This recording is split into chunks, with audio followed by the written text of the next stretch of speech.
Hello, everybody. Happy hump day to you. Happy Wednesday morning, everybody. Well, this is February the 1st. We have just completed the first month of the 2017 year. So let me ask y'all something. How you doing with your New Year's resolution so far? Or did you even make any New Year's resolutions? Because I know some people don't do that. Don't believe in doing that. Well, I made some resolutions for this new year. Get myself back in the gym, get myself back in shape, to study and read as much as possible so my mind can be just as in shape as my physical body. That and work towards being more independent. Working towards being more independent. I have a job right now. You know, a lot of you do have a job, but you have to ask yourself a question: were we put here on this earth to work for others? Were we put here on this earth to make others rich? Were we put here on this earth to be slaves? Because whether you realize it or not, as long as you're working for someone else, you are essentially a slave. Why? Because you got to go in where they say come in. When you get there, you have to do what they say do. And let's be honest, most of us hate our jobs. We're not there because we want to be. We're there because we have to be. And we have to be there because we have financial obligations to fulfill. Financial obligations to fulfill towards ourselves. Financial obligations to fulfill towards our family. Bills. Kids. And whatever else the almighty green calls for. Because let's face it, it's not going to fall out of the sky into our laps. We got to go out there and make it happen. Well, the same way we're making it happen for somebody else, making somebody else rich, the same way we could make it happen working for ourselves. The same way, family. And that right now is my focus. That is my goal. To put myself in a position where I don't have to work for nobody else but myself in the near future. In the near future. I want to be able to be in a position where I have lots of free time. Lots of free time to spend with my kids, my wife, my other family members. I want more free time to travel, to see the world, and be able to take my family with them so they can see the world. But most importantly, I am striving and I want to very much to be an example for my kids so they can see the fruits of my labor, the fruits of working for yourself, and be able to have that type of leisure and to be able to go and do as you please. That's my main focus. I think us as parents, especially if you got little ones, if you got big ones, I mean, you still could instill this in them, this information, this message. But I think we should strive wholeheartedly to teach our kids about entrepreneurship and working for self, being your own boss. You know, I remember when I was in first grade, probably had to be about 25, 30 kids in the class. And the teacher would be like, they'll start at the front row, first student. What do you want to be when you grew up and why? And then they move on. What do you want to be when you grew up and why? And so on and so forth. And I can remember very vividly hearing people say, I want to be a police officer. I want to be a fireman. I want to be a football player, basketball player, this and then the third. Not once can I ever recall hearing anybody say They want to be a businessman. They want to work for themselves. They want to be their own bosses. They want to be control of their own destiny. I don't recall or remember hearing any of us kids say that, myself included. You know why? Because just like then, as it is now, it's not taught in our homes. It's not. We have been programmed and conditioned to graduate high school, go get into financial debt by taking these big ass student loans out. It's going to take you 30 or 40 years to pay off. And what do you take out the student loan for? You take out the student loan so you can go and work for somebody else. And while you're making them rich, it's going to take you 30 or 40 years to pay that student loan off. Now, I don't know about you, but that's bad arithmetic to me. Once again, we weren't taught that. I wasn't taught that. My generation wasn't taught that for the most part. And a lot of these kids today, these new millennials, I know damn well they're not taught that. Well, that's our fault, parents. We're the ones that's dropping the ball on that. That's us. We can't expect the schools to teach them the importance of working for self and doing for self and being for self. That's something that we're going to have to do. That's something that we're going to have to do. And if you're going to go to school and pick up a degree and pick up all this student loan debt, if you're going to do that, I don't advise anybody to do that.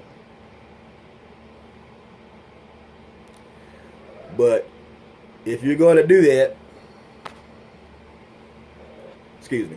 if you're going to do that, at least do it for yourself. Do it for yourself. What you need to do, okay, and this is what I tell younger people, you need to find something that you're so passionate about, something that you love so much that you'll do it for free. How many people do you know can honestly say, I love doing what I do, and not only do I love doing what I do, I get paid for it? How many people can honestly say that? Not very many people. Not very many people at all could say that. Okay? So, I encourage people to find something that you are so passionate about that you'll do that for free. Take it, turn that around, flip it, and turn it to a business. Turn it into a business. And then go forth from there. That's what I say. I say live your dreams. Why? Because life is too short. Life is too short. You don't know what tomorrow going to bring. As a matter of fact, tomorrow might not even come for a lot of us. This is why today is called the present. Because yesterday is gone. You can't do anything about yesterday. It's gone forever. This is why you take advantage of the present. Because it is a present. It is a present, not only in the present time, but it's a present from above. A present to give you another opportunity to do what you didn't do yesterday. Tomorrow is not promised to none of us. So we need to take this present moment for what it is, right here and right now, and live like it's no tomorrow. Because like I said, there might not be a tomorrow. Okay? I got a testimony that I want to share, and I'm going to cut this video short. Okay? May 2002. May 2002. And excuse me. For those of you who work for others, at my job, every year, because of where my working environment, there's a lot of germs, because there's a lot of people. And every year we have to take what you call a TB test, tuberculosis test. If any of you familiar with that, okay. Well, every year we take this test.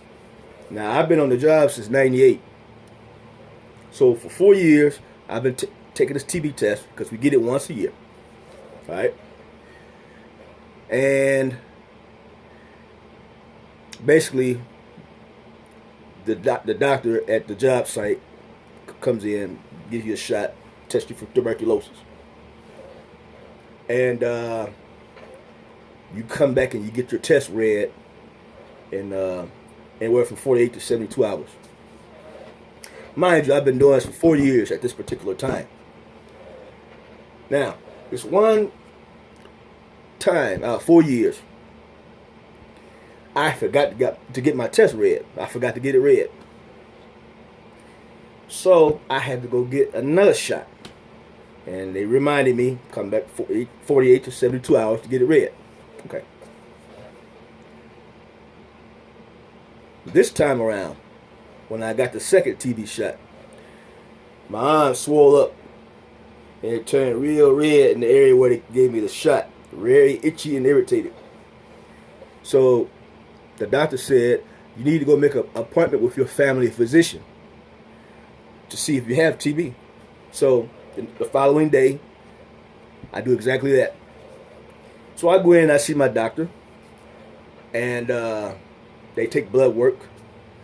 And my doctor told me, while we're waiting on this blood work to come back, we want you on these medications. Now here I am taking 9-10 pills a day, like a HIV patient. You know what I'm saying? And I hate taking medicine. I try to avoid it at all costs. But I had to take it just in case I had tuberculosis. So about a week later, doctor calls me back in. Doctor tells me, you don't test for TB. You're not tested for TB. Let's run some more tests and find out what's going on. So, run some more blood work. In the meantime, he tells me to keep taking these pills, just in case it comes back conclusive that I have TB. Fine. Calls me back in a week later. He says, Eric, you're not testing positive for TB. You're testing positive for something else. We can't quite figure out what, though. But we're going to run some more blood work. In the meantime, I need you to continue to take these pills just as you do have TB. Fine, doc. I'll keep taking them. Run some more blood work. I leave. A week later, calls me back in the office again.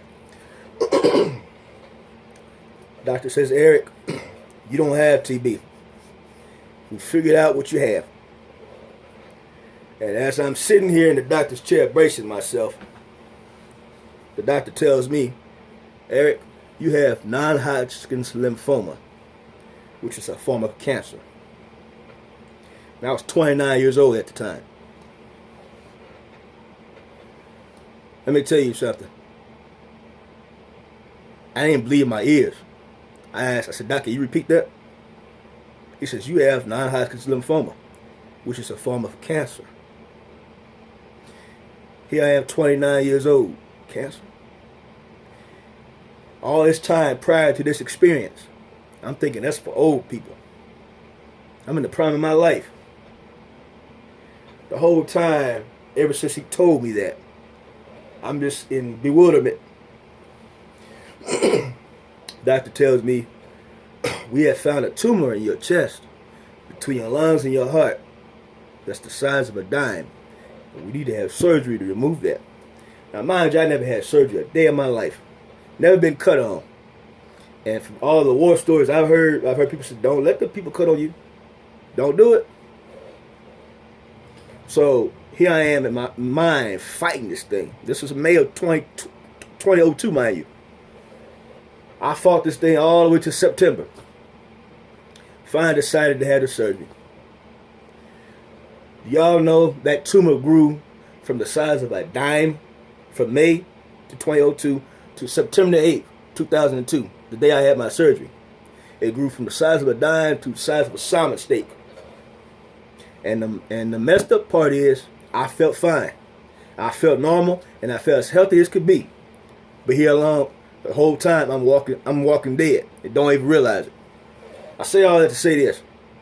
The Creator spared me. He spared me because he had bigger things for me to do on this planet. He spared me. It took me long enough to figure it out, but I'm here to I finally figured it out. Why are you here, family? Kwaheri. Peace and blessings. Peace.